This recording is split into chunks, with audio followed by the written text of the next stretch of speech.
Welcome to Toffee TV. It is the Everton News Daily. Everton have received an apology from the PGMOL chief, Mike Riley, following the awful decision in Saturday's 1-0 defeat against Manchester City. Rodrguez, blatant handball, which was seen by everybody.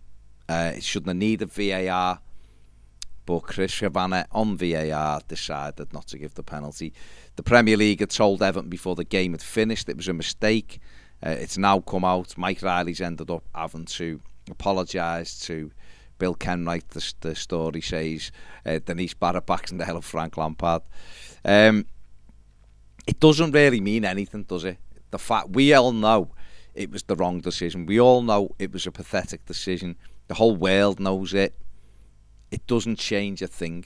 It doesn't mean Everton get a point. It doesn't mean, they'll start favouring us, because quite frankly, we had a decision that was probably worse than this the week before against Southampton, and no one said a word. Romeu's handball at 0-0 in that Southampton game in the first 5 minutes was clearer than the Rodri one, and no one said a word because it was Southampton v Everton. Who cares? But this was obviously a big game because it affects Liverpool at the top. People have made the fuss over it, but it's nonsense. It's the kind of awful decisions we see as Evertonians. We see a lot of weeks, to be honest with you. You can name a handful of them already just off the top of my head this season. The Lloris penalty that we got at Goodison was overturned, and when it was a penalty, and the Shelvey challenge from behind, which should have been a red card, and we had Romeo last week. We've got there's just loads of them. But what can you do? All Everton can do is continue to highlight it and not shy away from it. And I think a lot of people, even not Evertonians and supporters of other clubs other than the ones that are favoured in the Premier League, are getting a little bit fed up with it now. Is that it's almost cheating in blatant sight, really. I know I've seen the word corruption mentioned many times. Whatever it is, it's ruining the game, and it needs to be sorted out. VAR isn't the problem. The people using it are the problem. And there's got to be reasons. If you look at that as a referee and you can't see that's a penalty within 3 seconds, then something else is going on. So it needs to be got to the bottom of, quite frankly. But Everton have had the apology. Doesn't make me feel any better. I'm sure it won't make you feel any better if you're an Evertonian.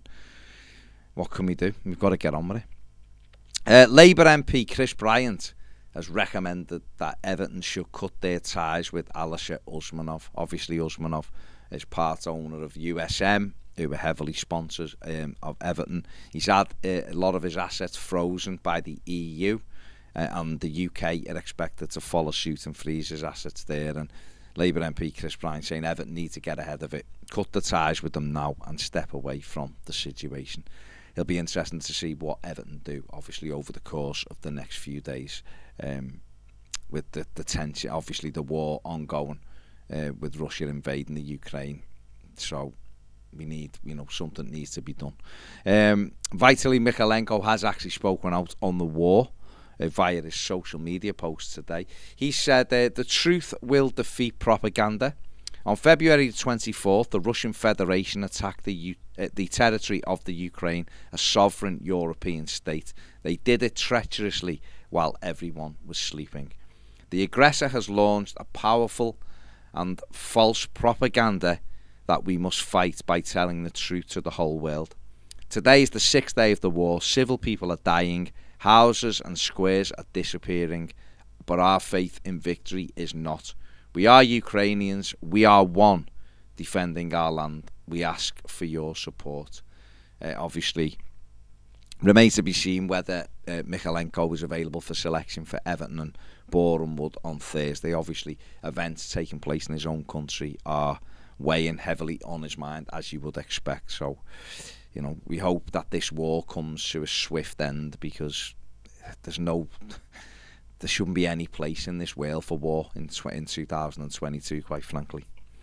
James Rodrguez has again said he is open to returning to Everton again via his Twitch stream. Was asked about it and said, why not? I have no problem with anyone there. I really enjoyed it. The fans are great. And I'd be open to go back. I didn't want to leave, kind of thing. I can't see anything in this. This is just him answering questions, and he might be answering them perfectly honestly by saying, yeah, I wouldn't mind going back, but this isn't something that's going to happen, that's for sure.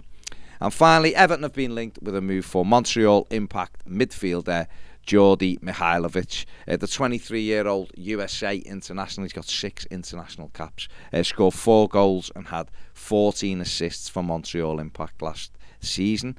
MLS season starts again later this month.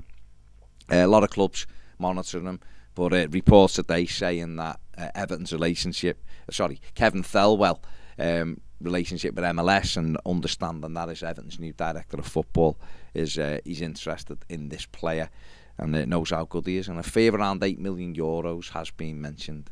Like I say, he's been capped 6 times by the United States. So already the MLS links are beginning. Kevin Thelwell, who officially started Everton today, but really starts tomorrow, he gets his DOF job underway, and hopefully he can start putting in the structures, get a recruitment team in place, and we can move towards the recruitment for the summer while staying up. Obviously, that's the first priority. That is it for the news. Make sure you give the video a thumbs up, subscribe if you haven't. If you want more videos, join us on Patreon. Link is in the description. See you later.